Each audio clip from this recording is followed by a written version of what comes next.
Let's start the podcast.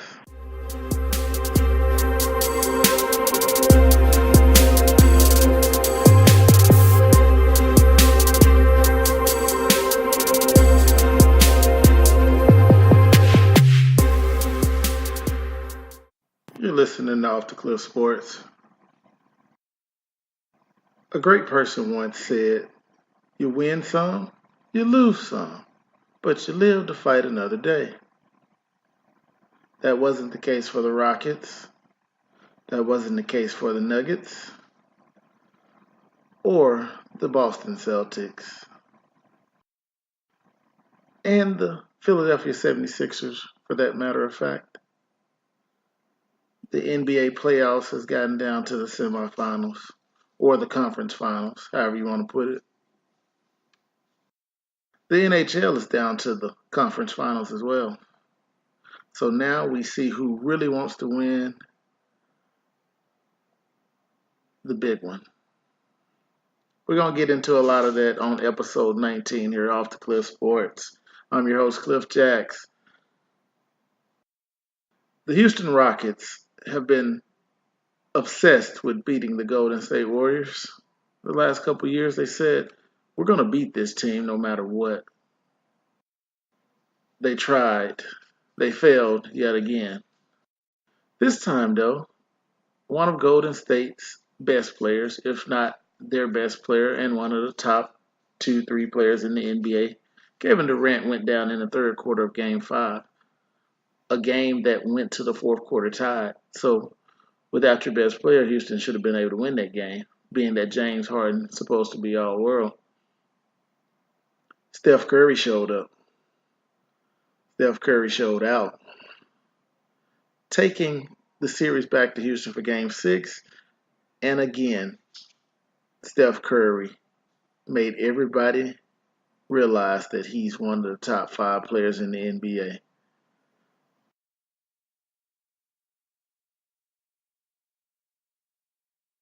Good player in the NBA. Steph Curry went ballistic in the second half of Game 6, and Steph, Klay Thompson, Draymond Green, and the rest of the cast disposed of the Houston Rockets in 6 games. Houston could not even get the series to 7 games. Pathetic. All the stuff they've taught to get to Game 7, that's garbage. On the Eastern side of things, trust the process. Trust the process. That's what Joel Embiid said. He had a nice little Game 6 and was able to force a Game 7 up in Canada. But yet again, Mr. Embiid, that guy that can't shoot a jump shot, Ben Simmons, that's pathetic. He can't shoot a jump shot. And the rest of the 76ers was crushed when Kawhi Leonard hit a buzzer beater to send Philadelphia back down south and send Toronto over to Milwaukee for the Eastern Conference Finals. Kawhi certified himself as a top 4 player in the NBA. He did shoot 39 times in Game 7, but as the best player on the team, he said, hey, if we lose, we're going to lose because I'm going to go down swinging and giving it everything I got. He gave a lot, and he was able to knock Philadelphia out of the playoffs. It was some exciting ball going on this weekend. The NHL is down to the Final Four as well. Some good teams there. My Dallas Stars are not one of them. Sad for all us Texans, but hey, things happen. Back to the NBA. The Denver Nuggets, who have a great season for them, number 2 seed in the West, a season no one expected, got Game 7 on their home court, and C.J. McCullough picked up the slack for Damian Lillard, and up on the Rocky Mountain top, they dethroned the Nuggets and headed towards Golden State. McCullough was awesome in that game. I have to give it to him. He was balling. Lillard hit a couple of big shots down at the end of the game, so he did a little something, but without CJ in that game, Denver could have won. What I did find out was the Denver Nuggets are not ready. I still see some lack of offensive skill, I guess I would say, or offensive in the new ingenuity because their offense is really vanilla. And Jokic, big 7 foot self, likes to play point guard. And there's times in this series against Portland, if he had got in the paint and did some damage in the paint, that series would have been totally different. They could have won that series in 6 games or 5 almost. Players learn, though. Players learn as they get older. That's enough NBA for right now. We're going to talk later on in the episode. We'll talk about the conference finals and who you got, which everyone already know. I picked Golden State and Toronto to get to the finals, so my finals is still intact. But we'll get on that later on in this episode. We'll take a quick 20-minute break. No, we're not going to take a 20-minute break. I'm sorry. We'll take about a quick 20 seconds here. We're going to come back and we'll dabble in the NHL a little bit. Some hockey on ice. We'll be back on Off the Cliff Sports.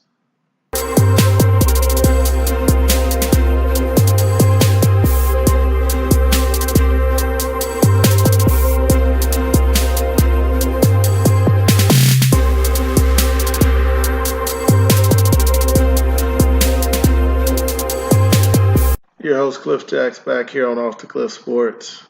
Remember, follow us on Instagram, follow us on Twitter. A lot of good information. We share a lot of sports knowledge. Try to keep you up to date on what's going on around the world. So, the NHL playoffs has reached the conference finals, and between last week's episode and this week's episode, the Boston Bruins are already up to a 3-0 lead. By the time you hear this episode, the series could be over. Carolina is not putting up a fight at all. I guess the owner, after he helped dismantle the AAF Football League, I guess he said he'll help his team, failed to reach the Stanley Cup. Boston is primed to win Lord Stanley's Cup. I believe they're in position now to finish the job. On the other side, we got the St. Louis Blues battling the San Jose Sharks, and as of this podcast, the series was 1-1 with the ongoing game. Actually, currently in the third game of that series, St. Louis is up 4-3. They were down, but they're back up. They were down 2-0 and up 4-3 now. So I do have St. Louis going to the finals to play Boston and losing in that series. That's my hockey take for you. It's been an interesting series with both of the top seeds going down in the first round. That started a whirlwind in the NHL playoffs, and it made for some exciting hockey because I actually saw more fights in the playoffs than I've noticed of recent years, and a lot of physicality. Hockey is a sport that's definitely physical, and the fans are rowdy, pretty good. So we'll update you definitely to see if the Stanley Cups have been set by the time we get to episode 20, landmark episode.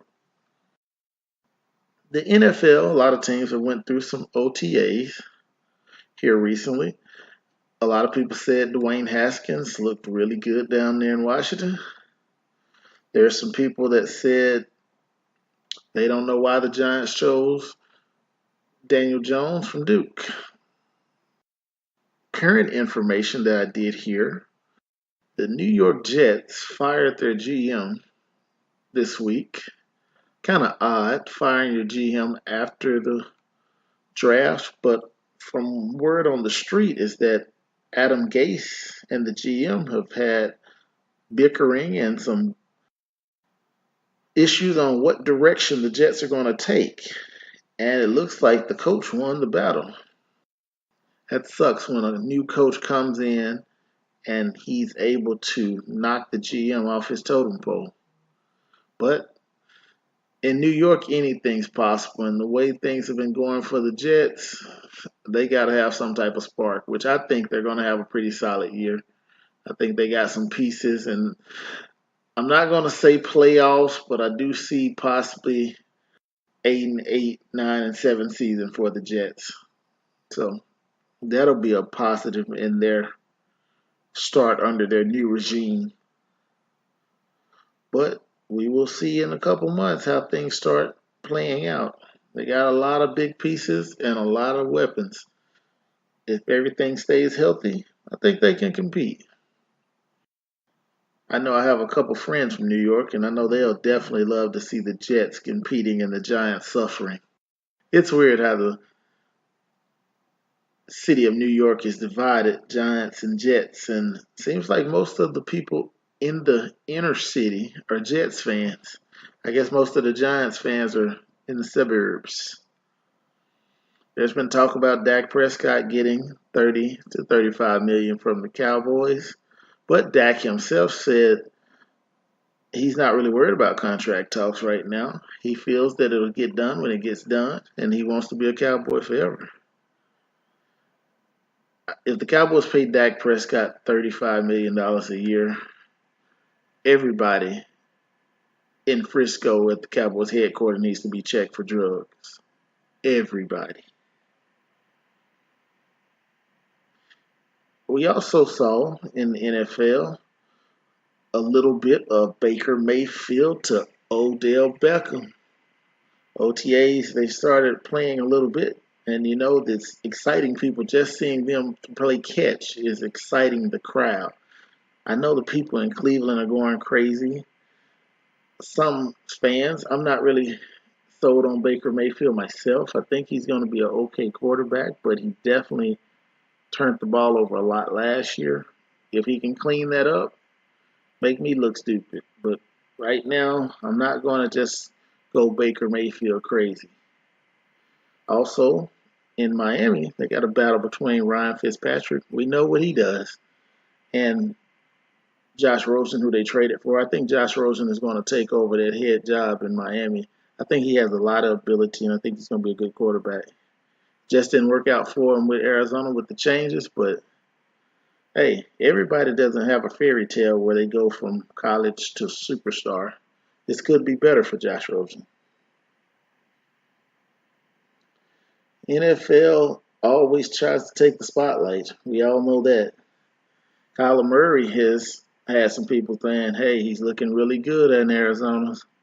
They like what they have so far, but hey, we're not going to get too carried away because it's OTAs, mini camps. I mean, there's no hitting going on, so we're going to pump the brakes.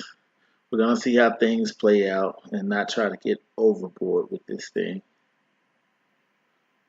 More NFL on other episodes. We got a little time here. Nothing too much to talk about. Just a couple rookies getting signed, a couple players here, a couple players there, some players retiring. So that's what we have in the land of the NFL.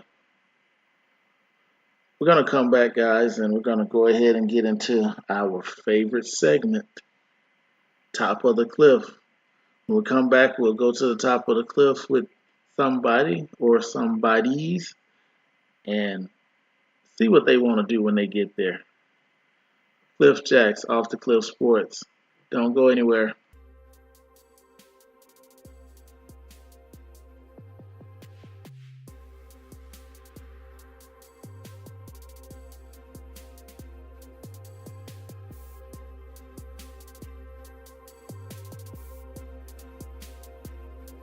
We're back on Off the Cliff Sports. I know what you're thinking out there. Is he not going to talk about the NBA draft lottery? We'll get to it. I didn't want to start off with that. I want to let that marinate a little bit. Talk about the old stuff first. We'll talk about that after we finish with Top of the Cliff. This week, I want to invite a few people to the top of the cliff. Now, I can't give you names specifically other than James Dolan. That'll be one of the names I give you. Jenny Buss. That's another name I'll give you. I want to invite some of the NBA owners to the top of the cliff. I see a trend going in the NBA. It goes on in other sports as well, but there's a lot of recycling of washed up coaches that have tried it once, tried it twice, and they still haven't had any success. So why do you keep getting those guys jobs? I'm from the mindset of I'd rather have the new young coaches come in, kind of like Sean McVay in the NFL, or even the coach up in Boston for the Celtics.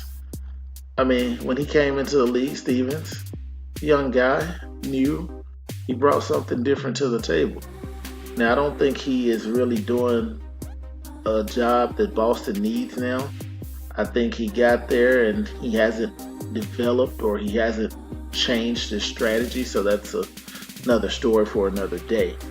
But I do like bringing in younger, more innovative coaches instead of recycling all the old guys.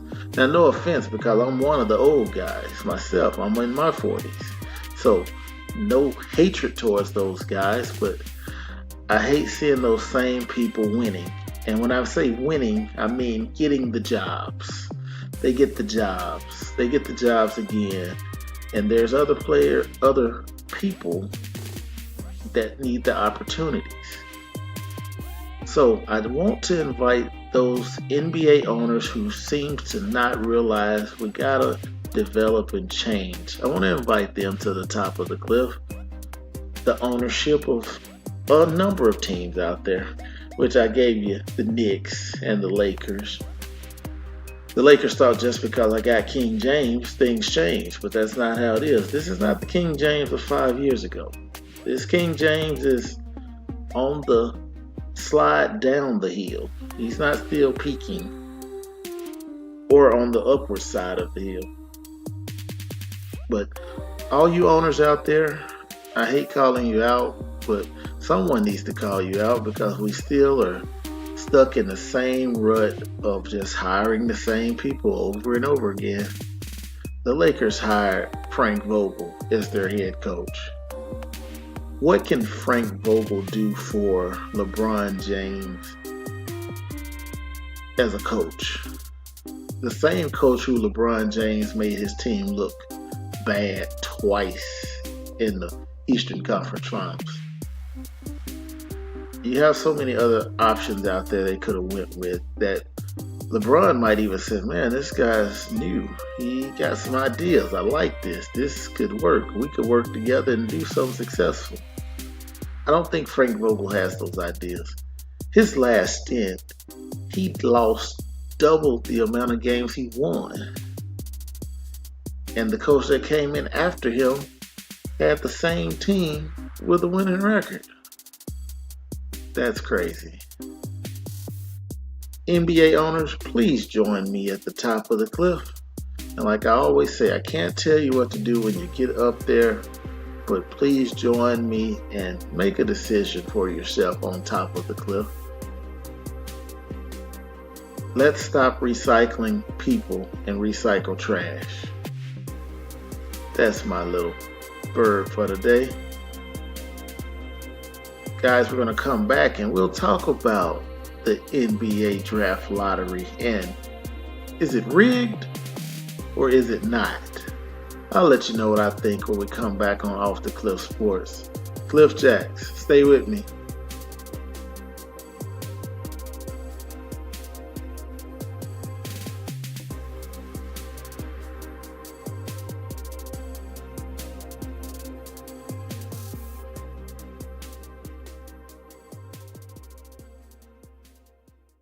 You're listening to Off the Cliff Sports.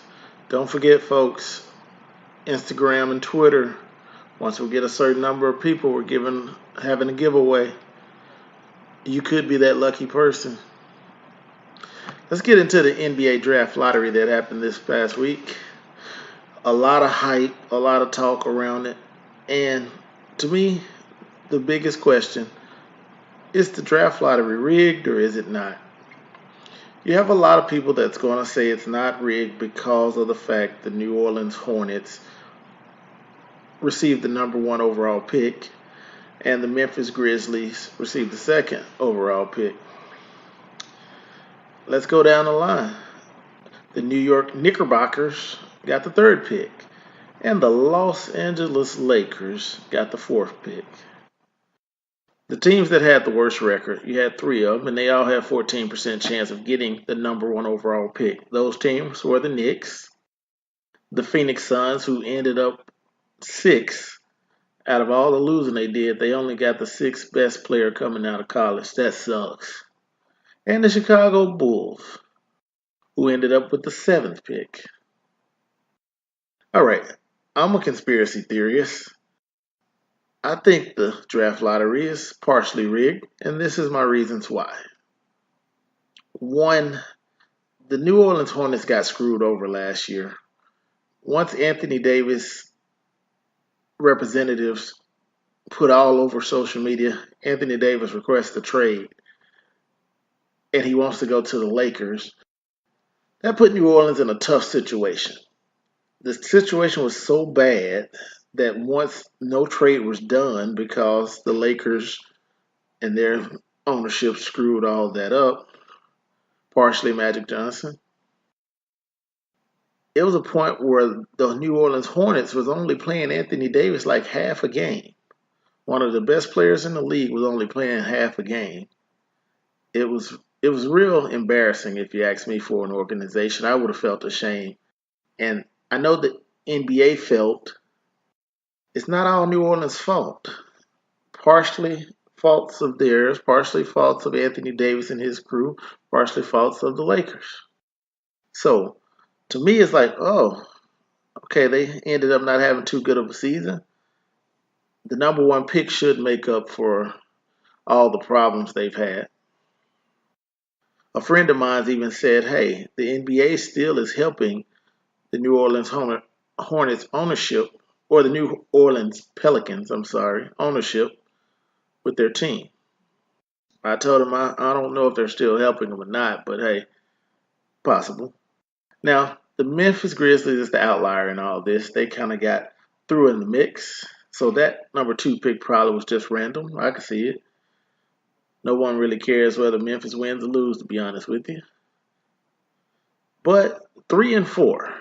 Okay, the Knicks was one of the worst three teams, so they got the third pick. Okay, I can see it. They didn't get one, but they did make sure they got at least three. Now, the Lakers, on the other hand, the Lakers only had like a 7% or 6% chance of getting that high. But lo and behold, they ended up with the number 4 pick in the draft. That number 4 pick can do a lot to help LeBron James next year, either with a player or with possible trade. So it's ironic that those teams are in the top 4 of the NBA draft. You got the Cleveland Cavaliers, who they're gonna suck for the next few years. They end up with the 5th pick in the draft. But for teams like Phoenix, who just knew they were going to tank enough where they got a real good player, Zion, R.J. Barrett, or Moran, they just knew one of those 3 players was coming their way. Didn't happen that way. You even had teams like Boston, who was hoping, since they had a pick from Sacramento, that as bad as Sacramento was, they'll get into the top 5. Didn't happen for them either. The Atlanta Hawks, they had their own pick, and the Dallas Mavericks if it wasn't a top 5 player. So they end up with 2 picks in the top 10. They're going to ruin 2 players' career. I really think this was a whole fiasco. If you want to stop tanking, which that's been the big talk lately, everybody that doesn't make the playoffs should have the same amount of balls and let it go.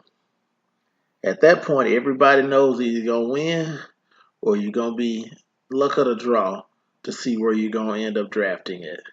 I think that stops tanking, because if everybody that's in the lottery got the same equal amount, those teams at the bottom are going to have to start thinking real hard. We got to start developing a team and winning. Along with that, I think the playoff team should pretty much get a larger piece of the pie. Some type of a bonus where if you make the playoffs, your team get a nice little substantial kickback, you would call it. So that gives the teams at the top incentives, the teams at the bottom incentives. That's the only way you get rid of tanking. As we transition to the teams that are winning, you have the Golden State Warriors and the Portland Trail Blazers battling out in the West, the Toronto Raptors and the Milwaukee Bucks in the East. As of this podcast, the Warriors was up 1-0 on Portland and Milwaukee was up 1-0 on Toronto. Golden State had an awesome game. Still no Kevin Durant, who's out with the strained calf, and Steph Curry showed people why he's one of the baddest mans on the planet. Klay Thompson chipped in with his 27 to show people he's not too bad of a second option either. I don't think Portland has what it takes to stand up to Golden State with or without Kevin Durant because key factor, Draymond Green and Andre Iguodala can play the bigs for Golden State against Portland. They just got the ability they could do that. And if they can play the bigs, that's going to open Golden State up to run and gun a lot more. And everybody's saying double Steph, double Klay. You can't double both of them. If you double both of them, you're going to leave one person deal with three men. And Draymond Green is good enough to make plays to help keep points going onto the board. I just don't think Portland has the matchup it needs to handle Golden State. I'm looking for this one to be over in 5 games. On the other side, I'm a little scared because I did pick Toronto to get to the finals. But after the first game, they had a chance to win, but Kawhi Leonard was, fourth quarter, he was dead. He was burnt out in the fourth quarter. And Kyle Lowry showed up to play, and they still lost because Brook Lopez learned how to play basketball. 29 points. And he helped Milwaukee win. Milwaukee looks really strong. So I'm a little scared of my pick there. I'm hoping 7 games, and I'm hoping Toronto can win that 7th game on the road. That's what I'm looking for. You guys need to help me out with this one. I'm a little scared, though. I'm still going to ride with Toronto. That's who I picked. I picked them early in the season, picked them at the beginning of the playoffs. I'm going to ride with those boys. But I wouldn't be mad at Milwaukee, a team that hadn't been there in a long time. Wouldn't be mad at that at all. Giannis is a bad boy. So good luck to both those teams. At the end of the day, I think the Warriors still going to host that trophy. 3-peat style. Not a lot of teams do it, but they will be one. Guys, it's been a lot of stuff happening here. Major League Baseball is going full tilt. We've got the kinks out. A lot of players going on and off the injury list, but with 162 games, you see that a lot right now. Some teams are coming back down to earth, like the Seattle Mariners, who started out gangbusters, and they were playing really good. Some teams have picked it up, like the Houston Astros, who Houston looks like the team to beat in the American League. They look real good. Their offense look powerful, and you know they got some pretty good starting pitching. So the Boston Red Sox are finally settled in after a horrible start to the year. So Boston and Houston, I could see a nice American League Championship Series coming up there. That might be a pretty good one. National League, my favorite team, the Mets are playing pretty good ball. I'm happy to see we're battling for 500, which I would never saw that coming. Magic Johnson's team, the Dodgers, are doing what they normally do. You'll definitely see them probably in the playoffs. I guess he's more for, well, he doesn't have to manage that team. He just got part ownership. So I'm going to get off Magic Johnson's case, though. I think I've been on it enough. I guess the pressure was big for him. He couldn't handle it. But hey, Magic has a lot going on for him, and he's done a lot for the community. So I'm going to let Irving Magic Johnson make it. We're going to come back with quick takes for you guys out there. Off the Cliff Sports, Cliff Jacks. Stay with me, folks.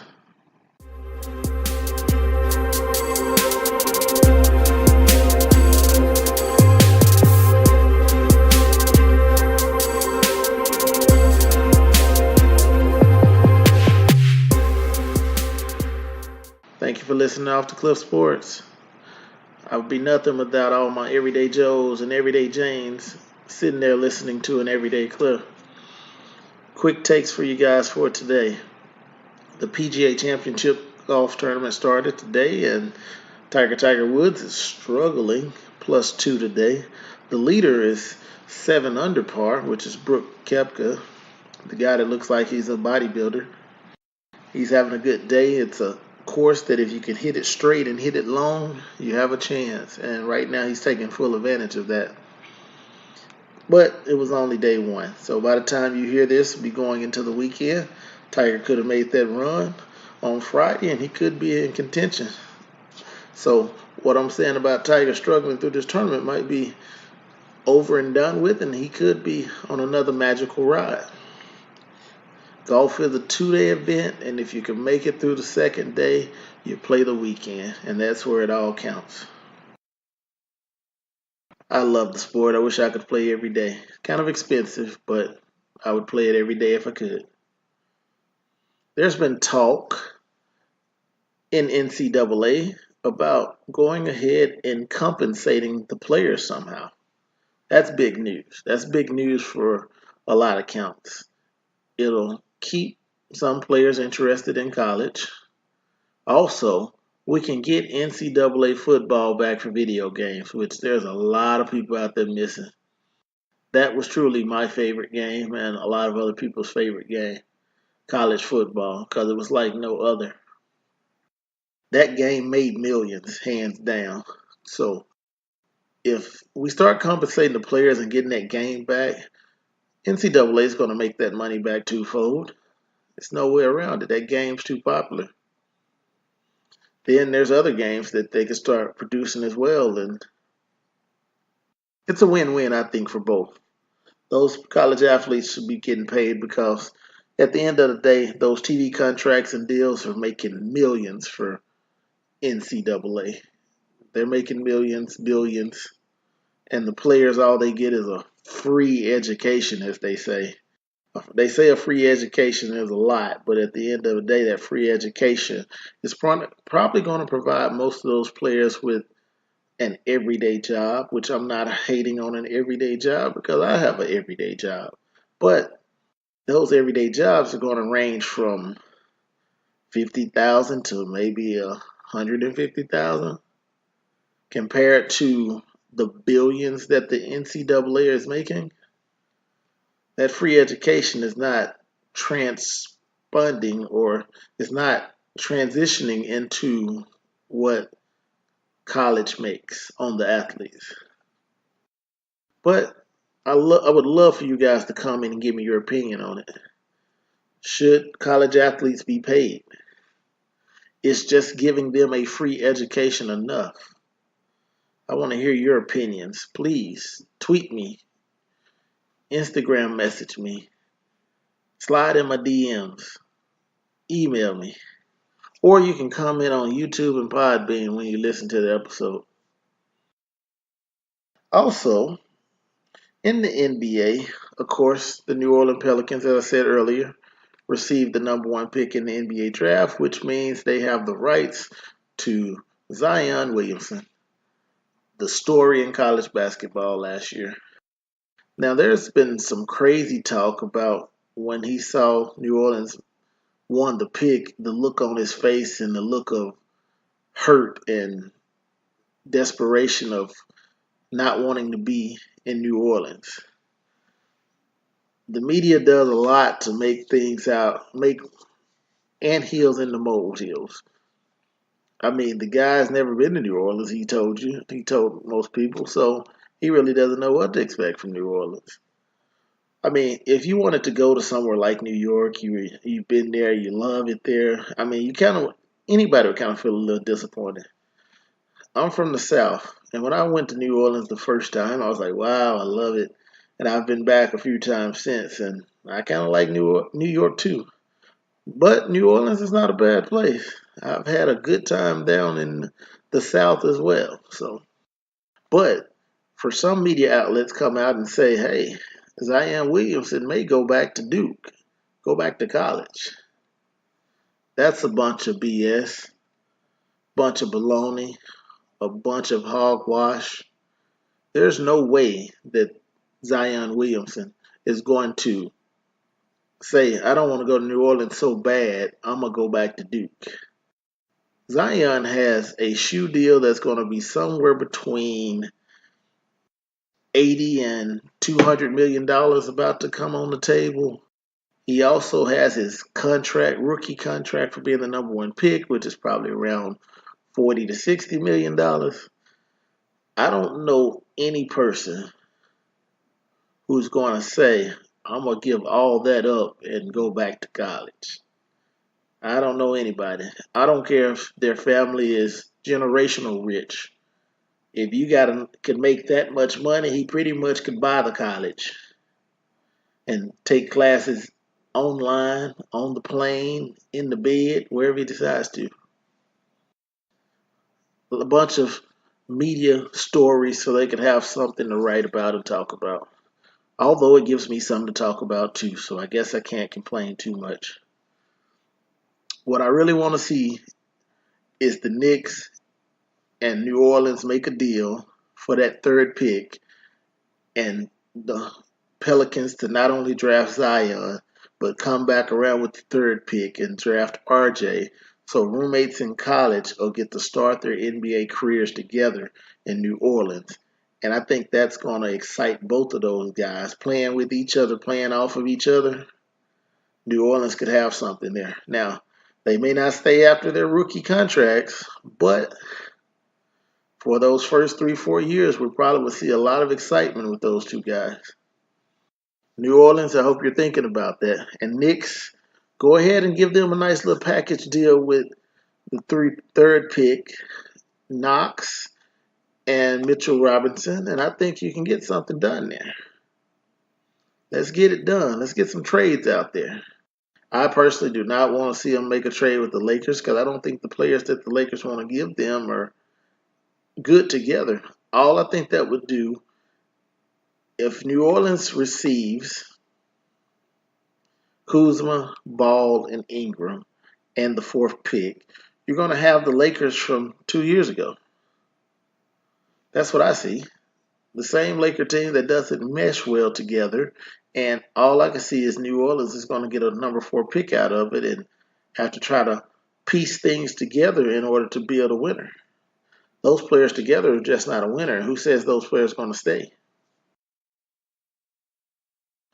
Guys, we're going to come back and I'm going to get your quote of the day in, which I forgot last week to do the quote of the day. It was graduation weekend, so I was running a little bit trying to make sure I got an episode for you guys, and I missed the quote of the day. But we're going to come back, quote of the day, and I'm going to get you guys out of here on Off the Cliff Sports. Cliff Jack, your host. Don't go anywhere.